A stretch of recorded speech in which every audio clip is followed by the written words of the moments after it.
எனக்காகவே பிறந்து, எனக்காகவே வாழ்ந்து, எனக்காகவே உயிரை விட்டா. அவ இல்லாம அந்த ஊருக்குள்ள என்னால இருக்கவே முடியல. எதை பார்த்தாலும் அவன் ஞாபகம் வந்துகிட்டே இருக்குது.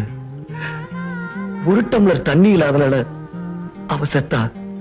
இன்னைக்கு ஊருக்கெல்லாம் தண்ணி எடுத்து ஊத்திக்கிட்டு இருக்கேனே, அதுக்கு காரணமே அவதான். அவனால பார்த்தா ராத்திரியானா பாரு.